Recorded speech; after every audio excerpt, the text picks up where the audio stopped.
ایسے ان گناہوں سے ہمیں بچا لے جن کی وجہ سے ہم جہنم میں جاتے ہیں، اور اے اللہ ہمیں اس جنت کا وارث بنا دے۔ یدعون ربہم خوفا وطمعا، خوف سے اور جنت کی لالچ میں اللہ کو پکارتے ہیں۔ تو آج سے اپنا سب سے بڑا ہدف یہ بناؤ کہ ہمیں موت کے بعد جنت چاہیے اور جہنم سے دوری چاہیے۔ سب سے زیادہ اپنی دعاؤں میں اس کو مانگا کرو، اور جنت والے اعمال بھی۔ یہ نہیں مانگا کرو کہ اللہ برائی نہ چھوٹے جنت میں چلا جاؤں، یہ علماء کہتے ہیں قسم کا کفر ہے یہ۔ اللہم انی اسألک الجنہ وما قرب الیہا من قول وعمل، نبی نے دعا سکھائی، اے اللہ میں تجھ سے جنت طلب کرتا ہوں اور ہر وہ بات اور وہ عمل جو مجھے جنت کے قریب کر دے، اس عمل کی بھی توفیق دے اور اس بات کی بھی توفیق دے۔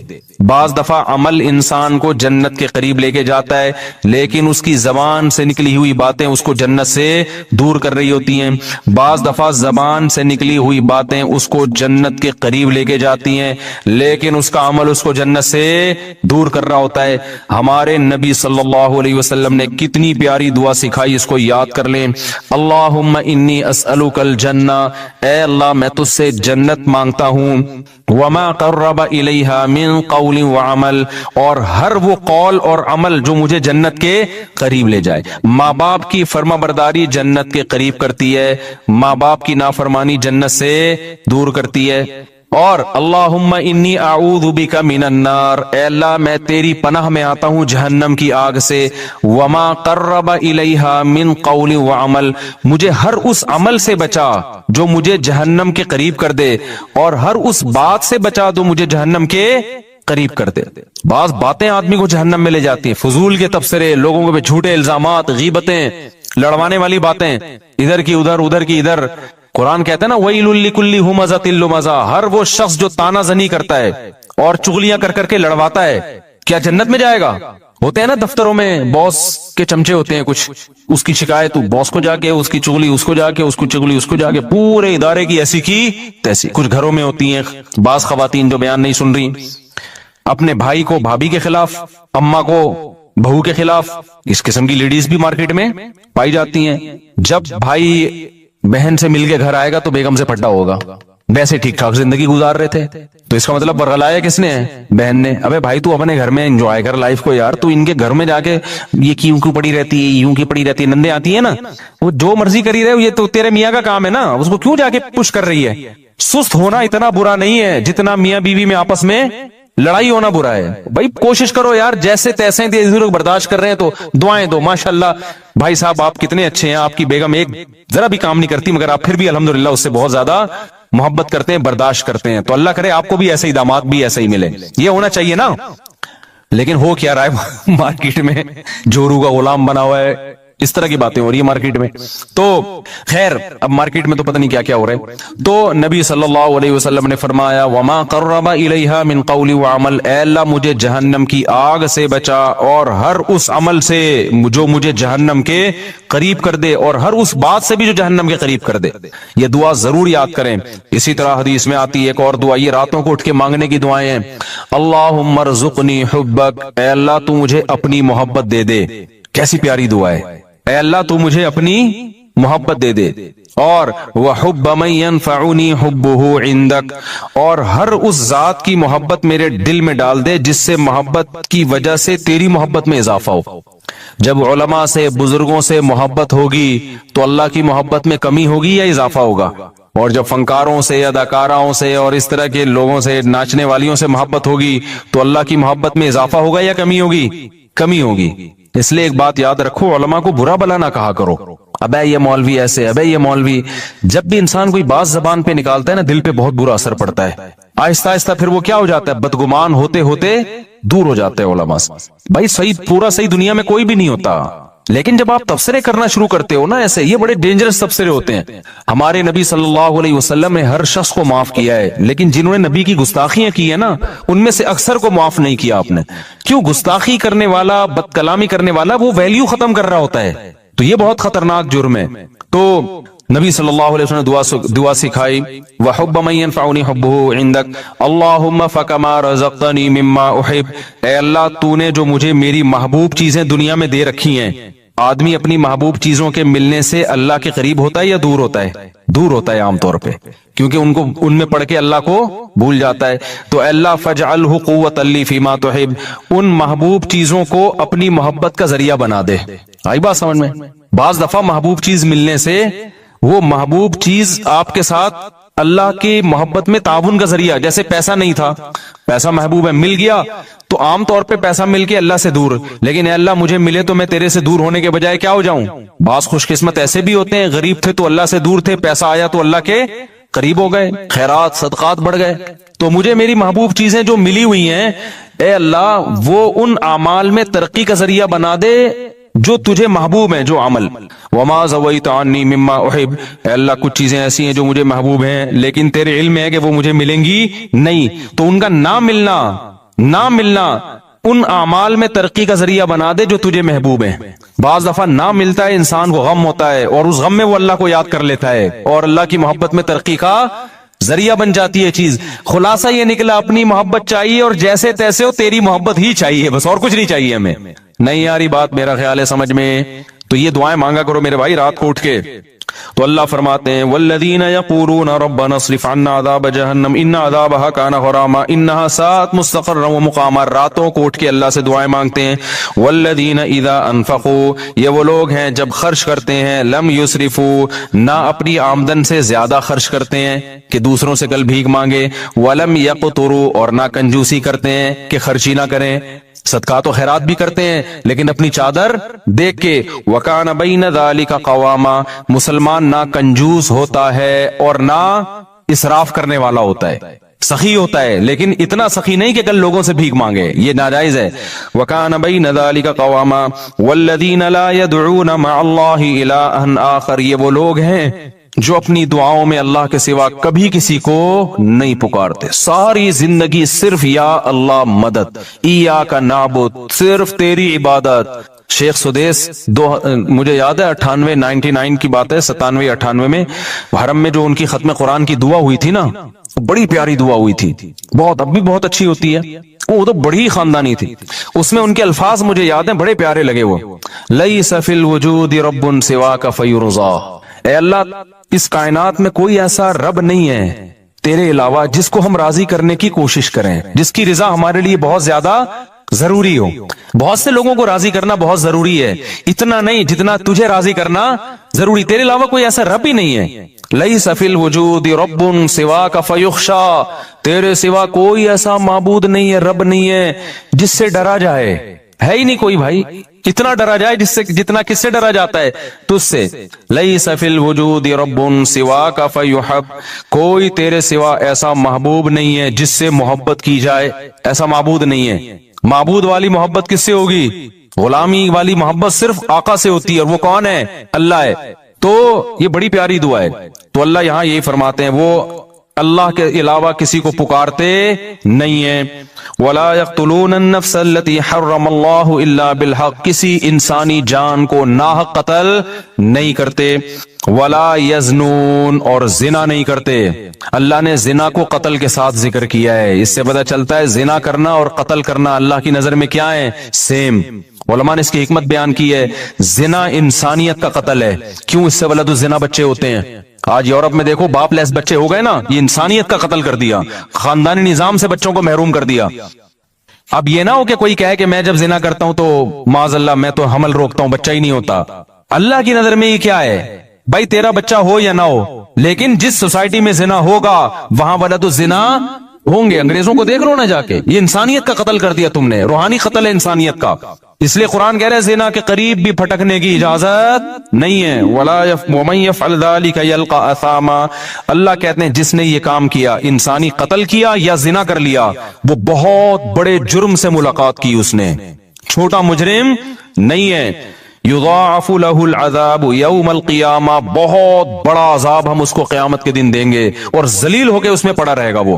تو قتل نفس اور زنا کو اللہ نے ایک ساتھ بیان کیا۔ آج قتل کو تو جرم سمجھا جا رہا ہے، زنا کو جرم نہیں سمجھا. جب کوئی کہا کرے نا یہ میری گرل فرینڈ ہے, اس کو بولو اللہ کے عذاب سے ڈر. یہ بھنگیوں چماروں کی عادت ہو سکتی ہے گرل فرینڈ رکھنا, کسی شریف آدمی کی عادت نہیں ہو سکتی ہے, خاندانی آدمی کی عادت نہیں ہو سکتی. فخر سے بتا رہے ہوتی میری گرل فرینڈ ہے, میری گرل فرینڈ. انٹرویو آ رہے ہیں, بھائی کیوں پروموٹ کر رہے ہیں اس چیز کو؟ بولو کوئی بھنگی ہے, زنا کر رہے ہیں, صاف صاف یہ بولنا تو نے گرل فرینڈ رکھی ہوئی ہے, کیا لگتی ہے تیری ہے؟ تیرے باپ کو بھی چاہیے تھا کہ گرل فرینڈ رکھ لیتا, پھر تو پیدا ہو جاتا اس سے ولد الزنا اور حرامی پیدا ہو جاتا. تو یہ حرکتیں کیوں کر رہا ہے؟ یہ لیونگ ریلیشن انڈیا میں ہندوؤں کے کام ہو سکتے ہیں, یا امریکن کے کام ہو سکتے ہیں, یورپین کے کام ہو سکتے ہیں, وہ ان کے کام ہے, ان کو نہیں چھیڑو آپ. مسلمان اس گندگی کے برداشت نہیں. لیونگ ریلیشن گدے گھوڑے کے ہو سکتے ہیں, گدی گھوڑی کے. گدا گدی کے ساتھ لیونگ ریلیشن کرے, گھوڑا گھوڑی کے ساتھ. نکاح کرنا انسانوں کا کام ہے, زنا کرنا گدے گھوڑوں کا کام ہے. آپ کے پاس دو لائف سٹائل ہے, گدے گھوڑوں والا اور ایک انسانوں والا, پیغمبروں والا. پیغمبر اپنے گھروں سے بچیاں رخصت کرتے ہیں شادی کے لیے, اس کے علاوہ پیغمبر نے اپنے گھر سے بچی کبھی رخصت نہیں کی ہے. اپنی بیٹیوں کو گھر سے شادی کے لیے رخصت کرو, بوائے فرینڈ کے ساتھ جانے مت دو اس کو, نہ خود گرل فرینڈ رکھو. پیغمبروں کے گھروں میں عورتیں آئی ہیں, معاذ اللہ نقل کفر, کیا دوست بن کے آئی ہیں, بیویاں بن کے آئی ہیں. آپ کے گھر میں عورت بیوی بن کے آئے گی, آپ کی بہن بیٹی گھر سے کسی کی بیوی بن کے نکلے گی. اس کے علاوہ تمام راستے کیا ہیں؟ بھنگیوں چماروں والے, گدے گھوڑوں کتوں والے راستے ہیں. کوئی بولا کرے نا, دیکھو اللہ کی خاطر غصہ کرنا, اللہ کی خاطر نفرت کا اظہار کرنا یہ بھی ضروری ہے.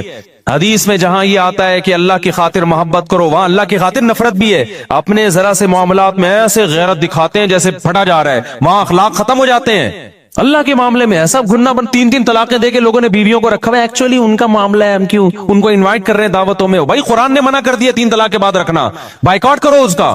میں نہیں کہہ رہا کہ جا کے سر پہ ڈنڈے مارو, بولو بھائی ہمارا ان سے ہمیشہ کے لیے تعلق, بولو ختم. بہن نے کہ شوہر نے 3 طلاقیں دی, اس نے فتویٰ لے کے شوہر کے ساتھ رہ رہی ہے, بہن کو بول لو ہمارے دروازے تمہارے لیے ہمیشہ کے لیے بند. دوست نے ایسا کر لیا, اپنی بیوی کو 3 طلاقیں دے کے رکھا ہے, بولے بھائی دوستی آج سے کیا ہے, ختم. ہم تجھے کوئی ایف آئی آر کٹتی بھی نہیں ہے اس پہ, ہم نہیں تجھے کچھ کہہ رہے, لیکن ہمارے ساتھ تعلق کیا ہے؟ حرام کو یار تم حلال کا لیبل لگا رہے ہو اس کے اوپر. قرآن نے صاف منع کر دیا, نہیں ہوتا 3 طلاق کے بعد, نہیں رہ سکتی. فتوے تو آپ کو ہر دور میں ہر طرح کے مل جائیں گے, تو کچھ خدا کے لیے بھی تھوڑی سی غیرت اختیار کرنا سیکھو. میں نہیں کہہ رہا لوگوں کے سر پھاڑو, نہ ہمیں یہ اتھارٹی ہے نہ ہم یہ کر سکتے ہیں. اپنی نفرت کا تو اظہار کرو نا. دوست آتا ہے گرل فرینڈ کو لے کے, بھائی مجھے گھر چاہیے. ابے بھائی ہمارا یہ چکلا کھانا ہم نے یہاں پہ گھر میں نہیں کھولا ہوا. آدھے ہوتے ہیں کہ یار رات گزارنی ہے گرل فرینڈ کے ساتھ, بولے یہ چکلا کھانا نہیں ہے, شریف لوگوں کا گھر ہے, پتلی گلی سے نکل یہاں سے. اکیلا آئے گا تو ٹھیک ہے بیٹھ, یا بیوی بنا کے لائے گا تو ٹھیک ہے, ہمارا گھر ہے بھائی, دوستی آ رہی ہے بھابھی کے ساتھ, آؤ جاؤ آنا ہے. گرل فرینڈ کیا ہوتی ہے؟ حرام رشتہ ہے. کتوں گدے گھوڑوں کے یہ رشتے ہوتے ہیں, انسانوں کے یہ رشتے نہیں ہوتے. قرآن کتنا بڑا جرم بیان کر رہا ہے, وَمَن يَفْعَلْ ذَلِكَ يَلْقَى أَثَامًا, جو زنا کرے گا قتل کرے گا. قتل کے ساتھ بیان کر رہا ہے قرآن. اللہ کی نظر میں دونوں میں کوئی فرق نہیں ہے. يَلْقَى أَثَامًا, بہت بڑے جرم سے ملے گا. يُضَاعَفْ لَهُ الْعَذَابُ, بہت بڑا عذاب دوں گا اس کو میں. آگے قرآن کہہ رہا ہے إِلَّا مَن تَابَ. کیسی پیاری آیتیں ہیں یار, کتنی دھمکیاں دی اللہ نے. اب جس سے ہو چکا ہے وہ جب یہ آیتیں سنے گا وہ تو مایوس ہو جائے گا نا, وہ تو مایوس ہو جائے گا. تو اللہ نے فوراً کہا الا من تابا. یہ جو قرآن کا الا ہے نا, اس میں بڑی طاقت ہوتی ہے. یہ ایسا لگتا ہے جیسے اللہ نے ایک تلوار چلا دی. الا من تابا, ہاں جس نے توبہ کر لی. اب تک جو ہوا سو ہوا, کیونکہ جب زانی یہ آیتیں سنے گا وہ تو کہے گا میں تو گیا کام سے. اللہ کہتے ہیں مہلت ہے. الا من تابا, اب تک گرل فرینڈ رکھی نا تو نے, زنا کیا, لڑکوں سے بدفعلی کی, قتل کیا. من تابا, توبہ کر لے. آج کیا کر لے؟ توبہ. وآمنا, اپنا عقیدہ صحیح کر لے. وعمل صالحا, آئندہ کے لیے اصلاح کر لے. آئندہ کے لیے کیا کر لے؟ اصلاح کر لے. فاولئک یبدل اللہ سیئاتہم حسنات وکان اللہ غفورا رحیما. یہ وہ لوگ ہیں جو پکی توبہ کرتے ہیں اور پھر اس پہ قائم رہتے ہیں. اللہ ان کی برائیوں کو نیکیوں سے بدل دیتا ہے. کیوں؟ اللہ غفور بھی ہے اور اللہ رحیم بھی ہے. اس کا ایک مطلب یہ بیان کیا گیا ہے کہ توبہ جب بہت زبردست ہوتی ہے تو اللہ کا ایسا قرب ملتا ہے اس کو کہ جو اس نے گناہ کیے تھے نا, اس کے جو نقصان اس کو ہوئے تھے, اللہ سے دوری, وہ نقصان کیا ہو جاتا ہے؟ ختم ہو جاتا ہے. آگے اللہ فرماتے ہیں, اب ایک سوال ہوتا ہے کہ اللہ اتنا بڑا جرم کیا ایک شخص نے, قتل بھی کیا, زنا بھی کیا, پکی توبہ کر لے تو اس کو معاف کر رہے ہیں. دنیا میں تو ایسا نہیں ہوتا. دنیا میں جب آپ ریاست کے قانون کی توڑتے ہیں, ریاست کو, اور بہت بڑا جرم کرتے ہیں, تو ریاست معاف نہیں کرتی تو تو اتنے آرام سے کیسے معاف کر رہا ہے؟ کتنی دفعہ زنا کر چکا ہے، اب یہ توبہ کر رہا ہے تو معاف کر دے گا؟ تو اللہ کیا کہتے ہیں، وَمَن تَابَ وَعَمِلَ صَالِحًا فَإِنَّهُ يَتُوبُ إِلَى اللَّهِ متابا۔ اللہ کہتے ہیں جو توبہ کر رہا ہے اور آئندہ عمل کو ٹھیک کر رہا ہے تو وہ توبہ کس کے دربار میں کر رہا ہے؟ وہ انسان کے پاس تھوڑی آ رہا ہے، وہ تو خدا کے پاس جا رہا ہے۔ تو خدا کا ظرف چھوٹا نہیں ہے، جہاں وہ سزائیں بہت سخت دیتا ہے تو اس نے ایک دوسرا اس کی تلافی کیسے کی ہے کہ اس کا ظرف بھی کیا ہے، بہت بڑا ہے، اس کی معافی بھی کیا ہے، وہ بہت بڑی ہے۔ تو یہ مت دیکھو کہ کتنے جرموں کے بعد توبہ کر رہا ہے، یہ دیکھو کہ دروازہ کس کا کھٹکھٹا رہا ہے، خدا کا دروازہ کھٹکھٹا رہا ہے، جبکہ اس نے عذاب اپنی آنکھوں سے نہیں دیکھا، تو میں کیسے اس کو معاف نہیں کروں گا؟ والذین لا یشہدون الزور واذا مروا باللغو مروا کراما، یہ وہ لوگ ہیں جو جھوٹ کے قریب سے نہیں گزرتے، اور جب لغویات کے قریب جاتے ہیں، لغویات میں یہ گانے بجانے، موسیقی، شراب کباب کی محفلیں، تو مروا کراما، عزت کے ساتھ گزر جاتے ہیں، ان لغویات کی طرف کان نہیں لگاتے۔ والذین اذا ذکروا بآیات ربہم لم یخروا علیہا صما وعمیانا، جب ان کو ان کے رب کی آیتیں اور احکام بتائے جاتے ہیں تو اندھے اور بہرے ہو کے نہیں گزرتے۔ آپ دنیا پرست آدمی کو بتائیں خدا کا یہ حکم ہے، ابے جاؤ یار، کیا باتیں کر رہے ہیں یار، صوفیوں والی باتیں کرتے رہتے ہو ہر وقت۔ اللہ کہتے ہیں جو ہمارے نیک بندے ہیں نا، جب ان کو اللہ کی بات بتائی جاتی ہے تو اندھے اور بہرے سنتے بھی ہیں کہ کیا کہا جا رہا ہے، پھر دیکھتے بھی ہیں کہ اب سیدھا راستہ کون سا ہے۔ والذین یقولون ربنا ھب لنا من ازواجنا وذریاتنا قرۃ اعین واجعلنا للمتقین اماما، یہ دعائیں مانگتے ہیں، اے اللہ ہمیں ہماری ازواج اور اولاد کی طرف سے آنکھوں کی ٹھنڈک دے۔ کیا مطلب آنکھوں کی ٹھنڈک؟ وجعلنا للمتقین اماما، ہمیں پرہیزگاروں کا امام بنا، یعنی ہمارے ماتحتوں کو کیا کر دے، نیک بنا دے، کیونکہ جو اللہ کے خوف رکھنے والے لوگ ہیں ان کی آنکھیں اپنے گھر والوں سے اس وقت ٹھنڈی ہوتی ہے جب وہ اپنے بیوی بچوں کو نماز روزے میں اور نیکی کے کاموں میں مشغول دیکھتے ہیں۔ سمجھ میں آ رہی ہے بات؟ اس میں ازواج میں مرد بھی داخل ہے کہ عورت کے لیے یہ دعا ہے کہ اپنے شوہر سے میری آنکھیں ٹھنڈی کر، تو اس کی تفسیر علماء کیا لکھتے ہیں، شوہر کو نیک بنا دے۔ جو دنیا دار عورت ہے اس کو شوہر کی نیکی پہ آنکھیں ٹھنڈی نہیں ہوں گی، وہ کہے گی روکھڑا کتنا لا کے دے رہا ہے، یہ فلموں میں ڈانس کتنا اچھا کر لیتا ہے، میرے ہسبینڈ سے ملیے بہت اچھا ناچتے ہیں، یہ اس کی آنکھیں کیا ٹھنڈی ہوں گی، اوٹ پٹانگ حرکتیں دیکھ کے۔ جو برا آدمی ہوگا اس کو اپنی بیوی کی آنکھیں اس کو ٹھنڈی کب ہوں گی؟ اور جناب وہ پیسے کما رہی ہے، جاب، آج کل تو یہی چل رہا ہے مارکیٹ میں۔ لیکن آپ سلیم الفطرہ ہو گئے نا، آپ کو بچیاں اسکارف میں اچھی لگیں گی، اپنی بچیاں پردے میں اچھی لگیں گی، نماز روزے میں بولو اچھی لگیں گی، ڈرامے دیکھتی ہوئی فلمیں دیکھتی ہوئی اچھی نہیں لگیں گی آپ۔ گھر کا ماحول بنتا ہے، بیوی قرآن پڑھ رہی ہو، بچے، میں نہیں کہہ رہا سارا دن لوگ صوفی بنے رہے، لیکن یہ منظر عزت دار آدمی کو، سلیم الفطرہ آدمی کو گھر میں بہت اچھا لگتا ہے، جب اس کی بچی مصلے پہ کھڑی ہو، بچے قرآن پڑھ رہے ہو، بیگم صاحبہ بھی قرآن پڑھ رہی ہوں، اور میاں قرآن پڑھ رہا ہو، بیگم دیکھ رہی ہو، جو کبھی کبھار ہوا کرتا تھا ہماری سوسائٹی میں۔ اللہ تعالیٰ کیا فرماتے ہیں زکریا علیہ السلام کے بارے میں، یسارعون فی الخیرات ویدعوننا رغبا ورہبا۔ اللہ نے بڑھاپے میں حضرت زکریا کو اولاد دی نا، تو ان کو اشکال ہوا، اللہ مجھے اتنے بڑھاپے میں کیسے؟ تو فرشتے نے کیا کہا، آپ وہ لوگ ہو کہ آپ، اللہ قرآن میں کہتا ہے کہ یہ وہ لوگ تھے جو، یہ ایسا گھرانہ تھا جو نیکیوں میں دوسروں سے آگے نکلتے تھے، تو اس لیے اللہ کی برکتیں ہوئی ہیں۔ تو گھروں میں میرے بھائی کچھ آنکھوں کی ٹھنڈک کا ماحول پیدا کرو۔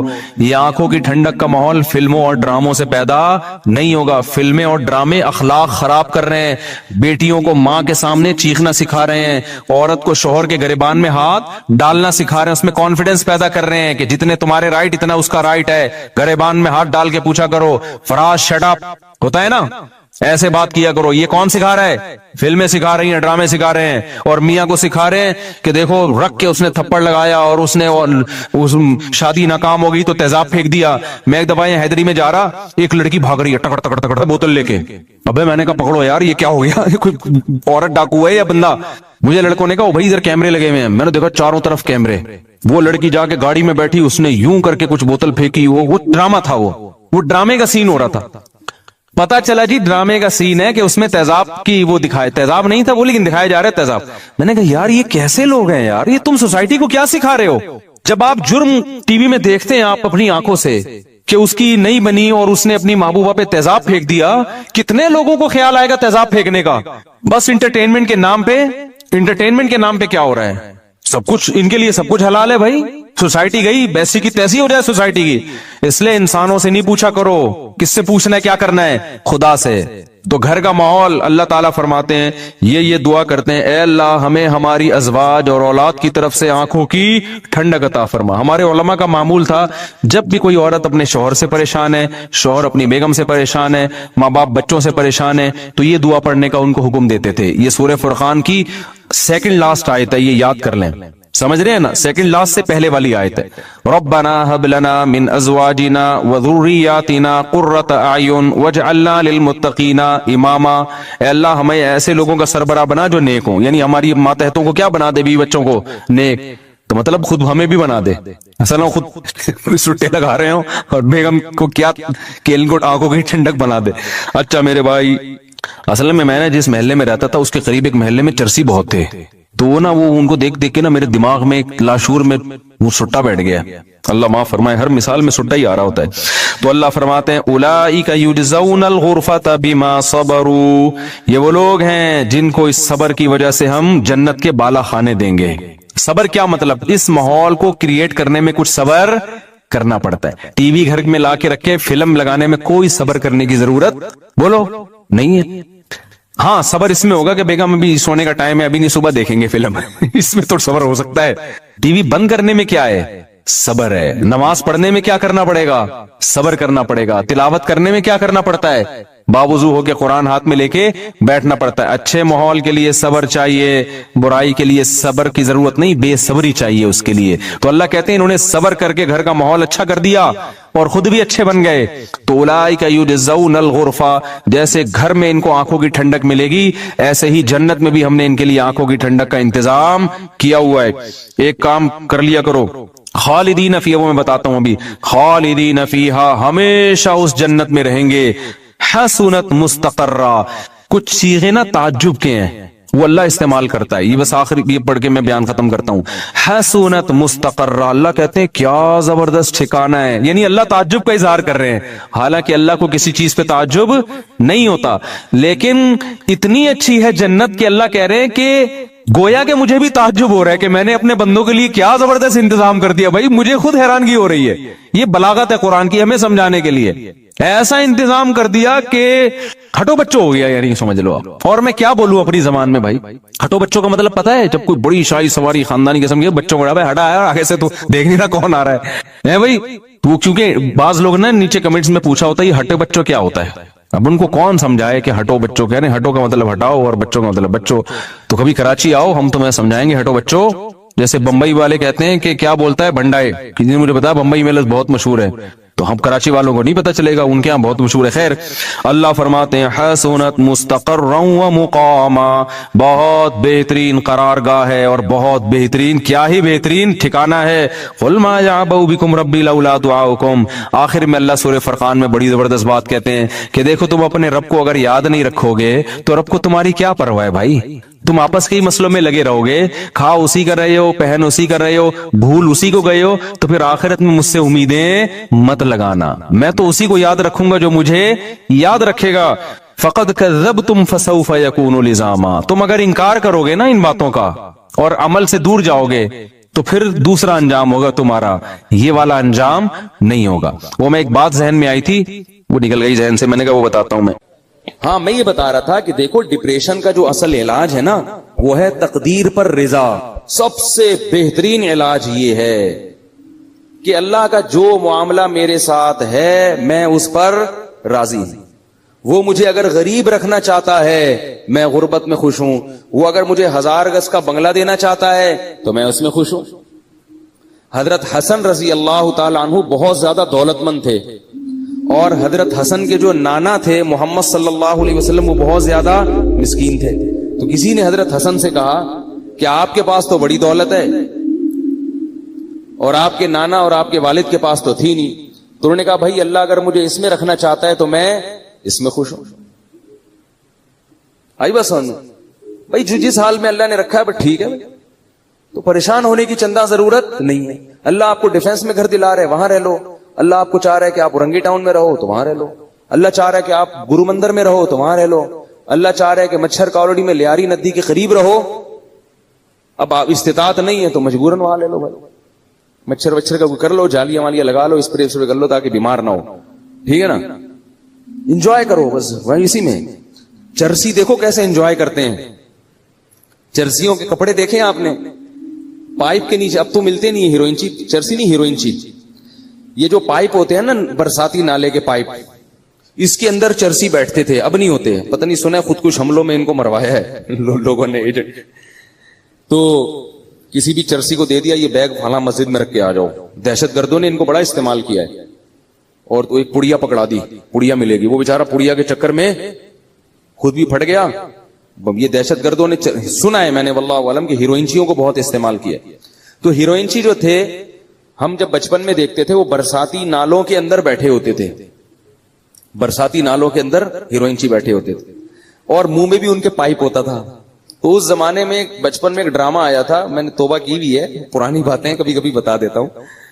اس میں ایک ہیروئنچی کو گانا گاتے ہوئے دکھایا کہ وہ مست ہے ہیروئن میں, پی وی ہے اس نے, پائپ کے اندر بیٹھا ہوا ہے اور اس کے منہ میں بھی پائپ ہے جس میں چرس ہے. تو کہہ رہا ہے میں پائپ کے منہ میں ہوں, میرے منہ میں پائپ ہے. اسی کو انجوائے کر رہا ہے وہ. کہہ رہے یہ نعمت کس کے پاس ہوگی کہ پائپ کے منہ میں بھی ہو اور پائپ بھی اس کے منہ میں ہو. بھائی ایک ہی وقت میں ایک چیز منہ میں ہو سکتی ہے نا, یا تو آپ اس کے منہ میں ہو یا وہ آپ کے منہ میں. لیکن کہہ رہے ہمارے ساتھ اللہ کی قدرت عجیب ہے, میں پائپ کے اندر بیٹھا ہوں اور پائپ میرے اندر گھسا ہوا ہے. تو ایک ہیروئنچی سے کسی نے پوچھا, وہ بھی مست ایسے پڑا ہوا ہے نا خوش. تو اس ہیروئنچی سے کسی نے پوچھا کہ ہم نے سنا ہے کہ تم لوگ اتنے خوش ہوتے ہو پی کے کہ تم سمجھتے ہو کہ ہم چاند پہ پہنچ گئے ہیں. تو ہیروئنچی کہتا ہے تو ابھی کہاں بیٹھا ہوا ہوں. تو ہمارے حضرت فرمایا کرتے تھے جیسے یہ لوگ نشے میں دیوانے ہو جاتے ہیں اور سارے غم بھلا دیتے ہیں, تو مسلمان کو چاہیے کہ وہ اللہ کی محبت میں اسی طرح دیوانہ ہو جائے اور سارے غموں کو بھلا دے. بولے بھائی میرا مقصود, میرا مطلوب, میرا محبوب, میرا معبود صرف اللہ کی ذات ہے. مجھے جنت مطلوب ہے. یہاں مجھے 1000 گز کا بنگلہ نہ ملا, جھونپڑی میں گزارا کر لوں گا. جنت کے محلات مجھے ہر قیمت پہ چاہیے. یہاں مجھے کالی کلوٹی مل گئی. ایک بندہ آیا, میں میری بیوی بہت ہی بدصورت ہے, میں کیا کروں, پھنس گیا ہوں. میں نے کہا صبر کرو, تم کون سا اتنے حسین ہو. ہمارے جو ہے نا ایک جامعہ میں ایک لڑکا تھا, اس کی شادی ہوئی تو ہمارے استاذ کے پاس آیا. اب اس کو شرم بھی آ رہی تھی کیونکہ استاذ تھے بڑے ہیرو مرشد. تو وہ استاذ ہمیں واقعہ سنا رہے تھے, کہہ رہے میرے پاس آیا اور بڑا شرما رہا ہے, بڑا میں حضرت میں بڑا پریشان ہوں, میں یہ وہ بہت مشکل نا. مجھے بتاؤ کیا بات ہے. اس نے کہا میری شادی ہوئی ہے, میں نے بغیر دیکھے کی اور مجھے بیوی پسند نہیں آ رہی, شکل بالکل بھی اچھی نہیں ہے. کہتے ہیں میں نے اس سے کہا کہ کبھی اپنی شکل دیکھی آئینے میں. ٹھیک ہے نا.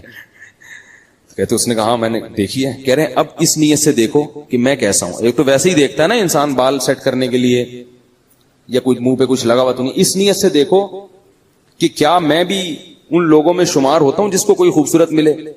اس نیت سے اب جا کے دیکھو, اپنے نئے نقش نا, پوری ناک کا سائز وائز سب چیزیں چیک کرنا, جا کے کلر ولر بھی دیکھنا اچھی طرح سے. تو وہ کہتے ہیں کہ وہ اس نے دیکھا اور آ کے کہا الحمدللہ میں مطمئن ہو گیا ہوں. ٹھیک ہے کہ اس ڈیزائن میں مجھے یہ بھی غنیمت ملی. تو ڈپریشن, پریشان, یہ ناشکری ناشکری ناشکری, ہر وقت کیا ہے ناشکری. اتنی ناشکری ہے اس سے کیا ہو جاتے ہیں, ڈپریشن کے مریض بن جاتے ہیں. اگر خوش رہو گے بھائی, یہاں جیسی تیسی مل گئی, جنت میں کیا مل جائے گی. اگر صبر شکر سے زندگی گزاری تو جنت میں کیا ملے گا, حور ملے گی. جنت دنیا میں جو کچھ ملتا ہے نا ہم کو اور آپ کو, وہ اس میں ہماری محنت کا دخل نہیں ہوتا, اس میں تقدیر کا دخل زیادہ ہوتا. کیسے کیسے بدصورت لوگ ہیں, بہت خوبصورت عورتیں مل جاتی ہیں. کیسی کیسی بدصورت عورتیں ہیں, بہت خوبصورت شوہر مل جاتے ہیں. با اخلاق لوگوں کو بد اخلاق بیوی مل جاتی ہے, بد اخلاق کو با اخلاق. تو ایسے سارا سیٹ اپ چل رہا ہے. اور جنت کیا ہے, وہ تو اللہ نے نیک لوگوں کے لیے بنائی ہے. وہ تو ان کو تو اللہ نے اسپیشل حسن دیا ہے جنت کی حوروں کو. فرمایا مقصورات فی الخیام, خیموں میں بند کر دیا, تمہارے لیے بنایا گیا ان کو. تو گزارا چلاؤ بھائی, گزارا چلاؤ. سمجھ رہے ہو, زیادہ پریشان ہونے کی ضرورت نہیں ہے. ویسے بھی بڑھاپے میں سب چیزیں ختم, بڈھی ہو جائے گی پھر دیکھنا اس کو. کون حسین بڑھاپے میں نہ خود حسین رہو گے نہ وہ حسین رہے گی, سب حساب. تو تھوڑے دن کی بات ہے, تو صبر کر لو. کیا خیال ہے بھائی؟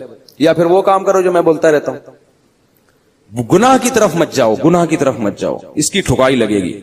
گناہ کی طرف جاؤ گے تو کیا ہوگا, حساب و کتاب دینا پڑے گا اس کو. تو اللہ تعالیٰ نے مسلمان کو ٹینشن فری بنایا ہے. مسلمان کو غم ہوتا ہے تو صرف کون سا غم, کہ یار جنت میں پہنچنا ہے میں نے, اللہ راضی ہو جائے. پھر اس حال میں اللہ اگر آپ کو پیسہ بھی دے دے, آپ کوشش کریں, ہاتھ پہ ہاتھ رکھ کے بیٹھ جانا, یہ دین ہمیں نہیں سکھاتا. دنیا میں کامیاب ہونے کی بھی کوشش کریں, کوشش میں کامیابی ہو جائے تو بھی ٹھیک ہے, کامیابی نہیں ہو تو بھی ٹھیک ہے, بس خوش رہے انسان اس پہ. تو اب وہ قوم, اب یہ گھروں کا میں اس لیے کہتا ہوں کہ نبی صلی اللہ علیہ وسلم نے فرمایا بدترین چیز جس پہ انسان کا پیسہ خرچ ہو وہ تعمیر ہے. صحیح حدیث ہے بالکل. آپ کے پاس اگر بہت سارا پیسہ ہے نا تو سب سے پہلے کیا کریں آپ, اچھی خوراک کا انتظام کریں. پیٹ میں اچھی چیز اترنی چاہیے, جیم جیلی اور یہ ساری چیزیں چھوڑ دیں, شہد کھایا کریں.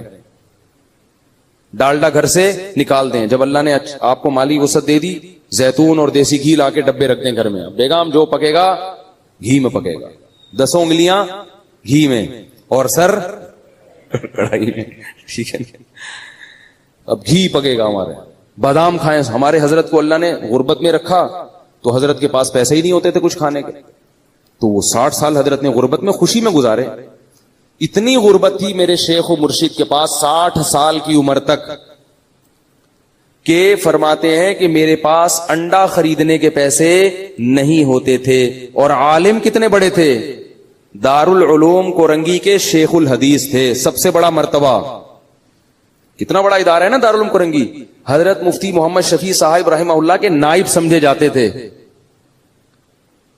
اور لیکن لوگوں کو پتہ نہیں چلتا تھا آپ کی غربت کا, کیونکہ رہتے اتنے استغنا کے ساتھ تھے نا کہ لوگ ان سے قرضے مانگنے آتے تھے.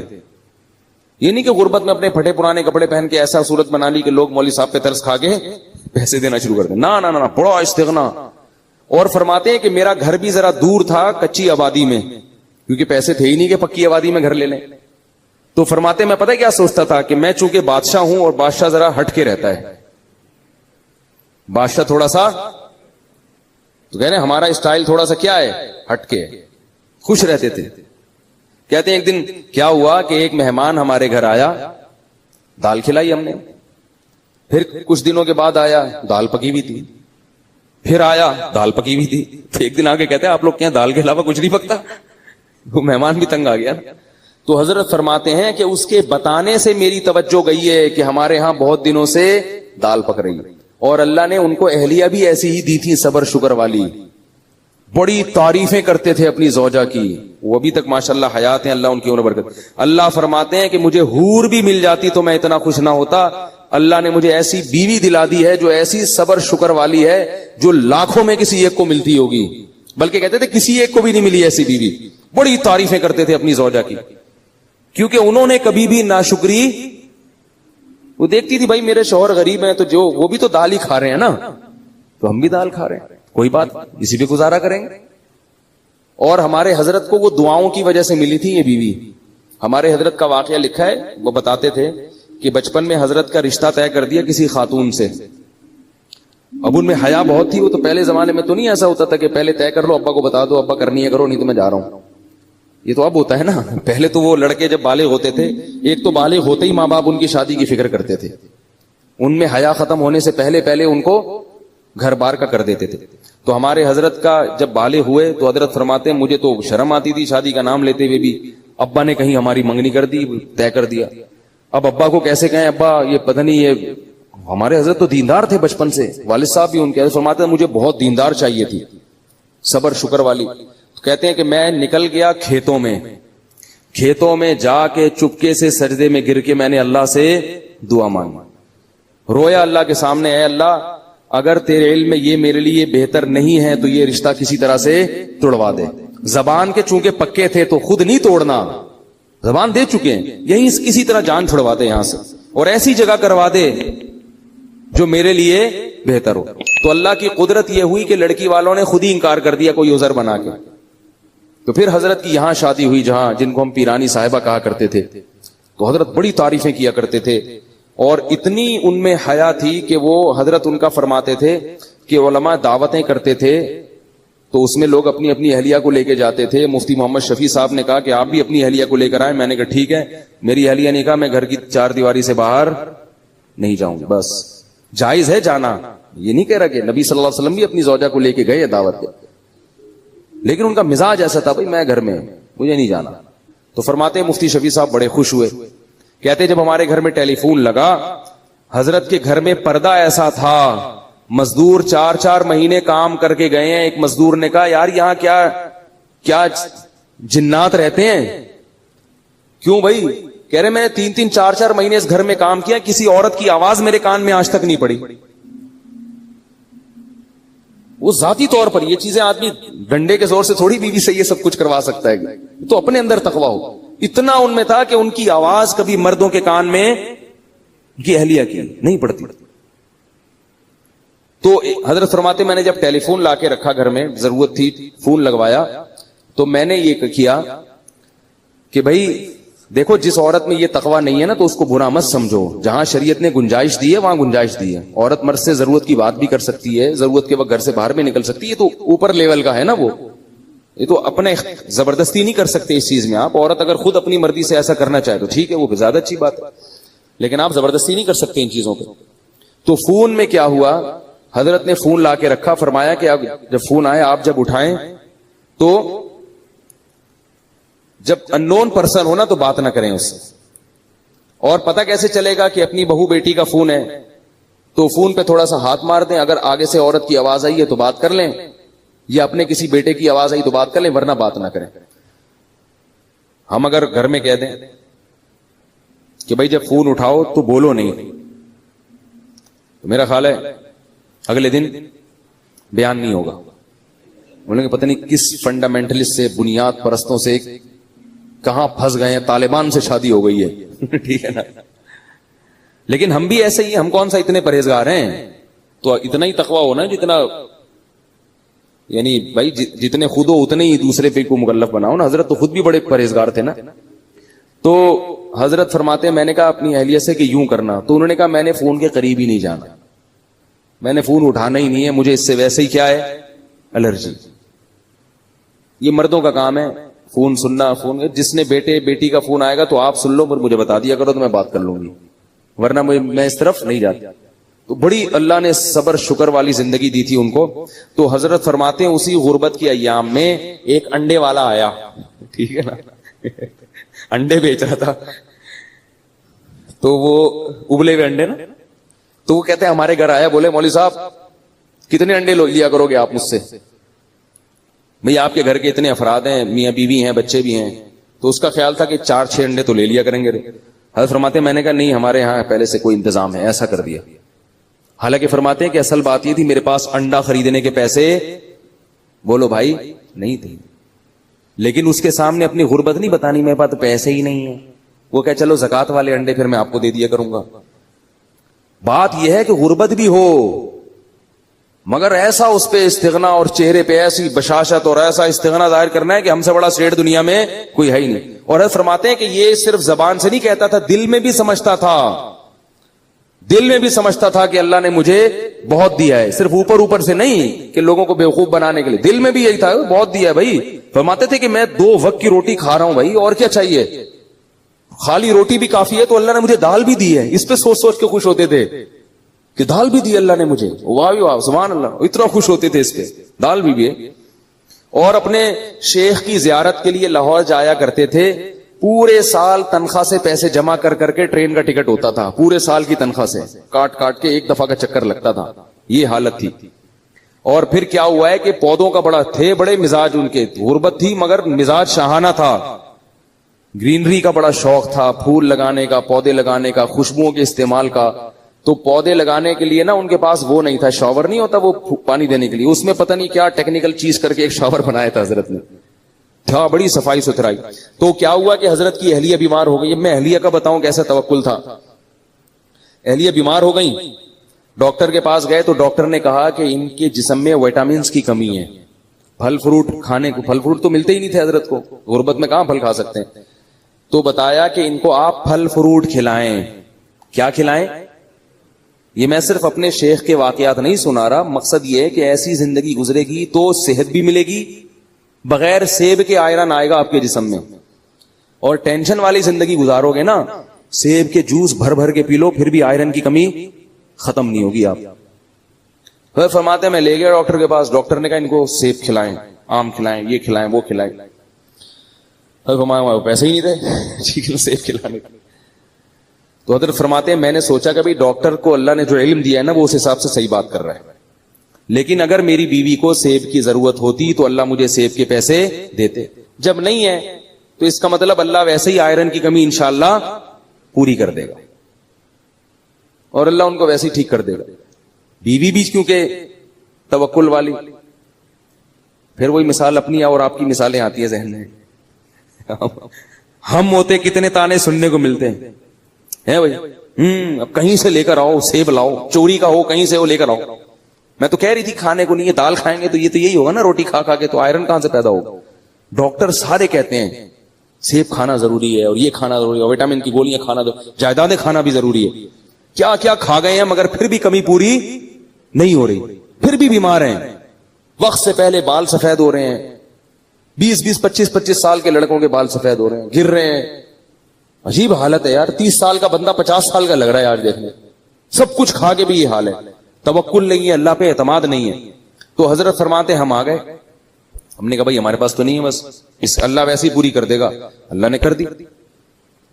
وہ ماشاءاللہ اب تک زندہ ہے, 90 سال تو میرا خیال ہے ان کی عمر ان کی اہلیہ کی ہو گئی, جن میں وٹامن کی کمی تھی. ٹھیک ہے نا, 90 سال سے زیادہ ان کی عمر ہو گئی ہے ماشاءاللہ, اور ہوش و حواس میں اللہ ان کی عمر میں اور زیادہ برکت دے. حضرت کا انتقال ہو گیا, وہ پھر بھی زندہ ہے. تو پھر اللہ نے 60 سال کی عمر کے بعد حضرت کو کیا دیا. حضرت کی زمینیں تھیں وہ بکی ہیں, اور کچھ وراثت ملی, بہت اللہ نے پیسہ دیا. پھر اتنی دولت آئی حضرت کے پاس, پھر حضرت نے اسٹائل اپنا چینج کر دیا. جو میں بتانا چاہ رہا ہوں کہ بھئی جب تک نہیں ہے تو دال روٹی کھاؤ, جب ہے تو پھر اسی حساب سے کھاؤ جب اللہ دے رہا ہے. پھر جو نوٹ آتے تھے حضرت کے پاس, دولت کی محبت پھر بھی نہیں تھی, تو حضرت نے بہت سارا پیسہ لگا دیا الائنس میں. وہ ضیاء-ال-حق کے دور میں ایک الائنس والے نکلے تھے, وہ سارا پیسہ ڈوب گیا. ڈوبا ہے تو حضرت کی پیشانی پر اتنا سا بھی بل نہیں آیا, پر ذرا بھی پریشان نہیں ہوئے. جبکہ جن لوگوں کے پیسے اس وقت ڈوبے تھے ان میں سے بہت سے لوگ ہارٹ اٹیک سے مر گئے. تو حضرت نے ان کا نام رکھا شہدائے الائنس. شہدائے الائنس, یہ الائنس والوں کو. اور حضرت فرماتے ہیں کتنی گھٹیا موت ہے, پیسے چھن گئے تو مر گئے. کیا دکھاؤ گے منہ اللہ کو؟ اللہ کہے گا کھانے کو روٹی تو مل رہی تھی, سر چھپانے کی جگہ تو تھی. تو حضرت کا بہت سارا پیسہ ڈوب گیا, مگر حضرت پر ایسے ذرہ برابر بھی پیشانی پہ لکیر نہیں آئی. کیوں؟ وہ کہتے تھے یار رہنے کے لیے گھر تو ہے نا, اور کھانے کے لیے روٹی تو مل رہی ہے, تو وہ تو ویسے ہی مسافر خانہ ہے, ساتھ تھوڑی لے کے جانا ہے. ٹھیک ہے نا, ایسے ہی خوش ہے. جو حضرت کے ساتھ اس وقت تھے نا, وہ کہتے ہیں کہ ہم نے اتنا زیادہ کسی میں حوصلہ نہیں دیکھا, اتنی بڑی رقم ڈوب گئی ہو اور بڑے آرام سے بیٹھے ہوئے ہوں, بڑے آرام سے, کچھ ہو ہی نہیں رہا. حضرت گھر کو گھر کہتے ہی نہیں تھے, مسافر خانہ کہتے تھے. جب سعودی عرب سے آئے ہیں عمرہ کر کے تو وہ گھر پہنچ گئے اپنے, تو جو میزبان تھے نا سعودیہ میں, انہوں نے حضرت کو فون کیا کہ آپ گھر پہنچ گئے ہیں. انہوں نے کہا میں مسافر خانے میں بیٹھا ہوں ناظم آباد کے. پھر 2 دن بعد فون کیا, حضرت گھر پہنچ گئے. انہوں نے کہا بھی ناظم آباد کے مسافر خانے میں. اس نے کہا آپ مسافر خانے میں کیا کر رہے ہیں, گھر کیوں نہیں جا رہے ہیں؟ انہوں نے کہا بھائی یہ مسافر خانہ ہی ہے, گھر ور نہیں ہوتا مسلمان کا. اور واقعی اب دیکھو نا, حضرت کا جنازہ اٹھ گیا نا, قبر میں چلے گئے, ثابت ہو گیا نا کہ واقعی وہ کیا تھا, مسافر خانہ, ثابت ہو گیا. تو ہم لوگ ہیں بے وقوف جو گھر کو گھر سمجھتے ہیں. تو کیا تھا کہ حضرت کو جب اللہ نے دولت دی تو نوٹوں کی گڈیاں رکھی ہوتی تھی اتنی بڑی بڑی, اس میں سے حضرت اپنی ضرورت کے پیسے رکھتے تھے, باقی سارے فی سبیل اللہ صدقہ. اس میں سے گیس کا بل نکالیں گے, جو ضرورت کی چیز خریدنی ہے, گاڑی خریدی حضرت نے, گاڑی کیسی خریدی, اب دیکھو پیسہ آتا ہے تو لوگ اپنے اوپر خرچ نہیں کرتے, یہ بھی کنجوسی ہے. وہ بحریہ ٹاؤن میں پلاٹ لے لو, بس پلاٹ لے لو, بس پلاٹ لے لو. ابے بھائی خرچ کرو اللہ کے بندو. حضرت نے ایک فلیٹ بھی خریدا, وہ اس لیے خریدا کہ میں آج مر جاؤں گا تو یہ مدرسے کا گھر ہے, میری زوجہ کہاں رہیں گی, اس نیت سے خریدا کہ میرے مرنے کے بعد میری زوجہ کے لیے انتظام, بولو نا بھائی, ہونا چاہیے. اور بچے کی سب کی شادیاں ہو گئی تھی, وہ الگ ہو گئے تھے, الگ رہتے تھے, تو ان کا تو انتظام ہو گیا. بس ایک زوجہ میں اگر مر گیا تو ان کا کیا بنے گا, یہ تو مدرسے کا گھر ہے, ٹھیک ہے نا. تو یہ مدرسہ یہاں رہتا ہے نہیں رہتا, تو بھائی ان کے لیے فلیٹ خرید لی. وہ بھی جب اللہ نے بس وہ فلیٹ گئے نہیں, اس میں گئے نہیں. اس کے علاوہ باقی پیسوں کا کیا کرنا ہے, اب کیا پلاٹ خریدنا, کیا گھر خریدنا, گاڑی خریدو. سب سے پہلے خوراک, حضرت نے سب سے پہلے پیسہ کہاں خرچ کیا, خوراک. بھائی خوراک, اب پہلے تو اللہ چلا رہا تھا بغیر خوراک کے, پیسے نہیں تھے. اب اللہ کہے گا اب ہے تو اب تو سیب کھاؤ نا, آئرن کی کمی, ورنہ آئرن کی کمی ہوگی. دولت مند آدمی اگر سیب نہیں کھاتا اس میں آئرن کی کمی ہوتی ہے. غریب آدمی کچھ بھی نہ کھائے پھر بھی فٹ رہتا ہے, کیونکہ اللہ نے اس کو دیا ہی نہیں کچھ, تو اللہ کہتے اسی میں پوری کر دوں گا میں. شیر کو آئرن کی کمی کے لیے سیب کھانا پڑتا ہے بھائی. شیر میں وٹامن سی کی کمی کہاں سے پوری ہوتی ہے, وہ صرف گوشت کھاتا ہے, اور اسی گوشت میں وٹامن اے بھی ہے, ڈی بھی ہے, سی بھی ہے, سب کچھ ہے اس میں. تو اللہ ہر چیز سے ہر چیز پوری کر سکتے ہیں. ہم خالی گوشت کھانا شروع کر دیں تو مر جائیں گے تھوڑے دنوں میں. تو اب کیا تھا کہ حضرت نے سب سے پہلے کس پہ توجہ دی, خوراک. خوراک ایسی خاندانی, اوہ ہٹو بچوں, بادام صبح, اور ایک گلاس خالص دودھ, بہترین خاندانی قسم کا سیب چھلا ہوا. چھلکے فرماتے تھے, ڈاکٹر نے ایک دفعہ حضرت کو کہا کہ چھلکوں میں طاقت زیادہ ہوتی ہے. حضرت فرمایا پھر چھلکے آپ کھایا کریں. مزاح بہت تھا ہمارے حضرت کی, خوش ہوتا ہے نا انسان تو مزاح بھی ہوتا ہے طبیعت میں. فرمایا پھر یہ آپ کھائیں گے وٹامن, ٹھیک ہے نا. اس لیے کہ چھلکے ہضم نہیں ہوتے نا, وہ وٹامن کا کیا کرنا ہے جو ہضم ہی نہ ہو. ڈاکٹر بھی تو بعض پھینکو ہوتے ہیں, بس بول دیتے ہیں, یہ نہیں دیکھتے کہ اس کا کیا نقصان بھی ہوگا, کیا فائدہ ہوگا. چھلکوں میں طاقت زیادہ ہے. اللہ کے بندے, چھلکے اللہ نے جانوروں کے لیے بنائے, ان کو بھی تو کچھ کھانے دو. ساری چیزیں خود کھا جاؤ گے تو بکری کیا کھائے گی, ٹھیک ہے نا. تو اب جو ہے وہ چھلکے حضرت نے فرمایا کہ آپ کھائیں. وہ چھلا ہوا سیب کھایا کرتے تھے, میٹھا. جب سیب کا موسم ختم ہو جاتا تھا, اچھے سیب ملنا بند, تو سیب کا ناغا نہیں. حضرت کی مطالعہ بہت تھا نا, حکمت پر, ایلوپیتھک سائنس پر بھی مطالعہ تھا, اور ہومیوپیتھک پر بھی, اور حکیموں کی کتابیں بھی پڑھی ہوئی تھی حضرت نے. تو خوراک پہ بڑی ریسرچ تھی. وہ فرماتے تھے کہ نہار منہ میٹھا سیب جس نے کھا لیا تو اللہ اس کو ڈاکٹروں سے ہمیشہ کے لیے محفوظ رکھے گا. اور واقعی حضرت کو اللہ نے ڈاکٹروں سے بچایا ہوا تھا. تو جب موسم ختم ہوتا تو پھر پوری دنیا میں تحقیق ہوتی کہاں کا سیب سب سے اچھا ہے. تو پھر ٹورنٹو سے حضرت کے لیے سیب کی پیٹیاں آیا کرتی تھی. سیب کا ناغا نہیں ہونا چاہیے. بادام, سیب اور بھنے ہوئے چنے یہ کھاتے تھے. اسی طرح میں جب بھی حضرت کے گھر گیا ہوں, کھانا بڑا اسٹائلش دیکھا ہے, وی آئی پی قسم کا خاندانی کھانا. کھاتے بہت تھوڑا تھے مگر کھاتے بہت اچھا تھے. پگڑی بڑی مہنگی تھی. ایک دفعہ میں نے قیمت پوچھ لی تھی, وہ زمانے میں بڑی ہزاروں روپے کی پگڑی تھی حضرت کی. حضرت فرماتے تھے کہ سر کی پگڑی اور سر کی ٹوپی کی قیمت آپ کے جوتے سے زیادہ ہونی چاہیے. جوتا مہنگا ہے, ٹوپی کیا ہے, سستی. اس کا مطلب سر کو اتنا پروٹوکول نہیں دے رہے, پاؤں کو عزت زیادہ دے رہے ہو.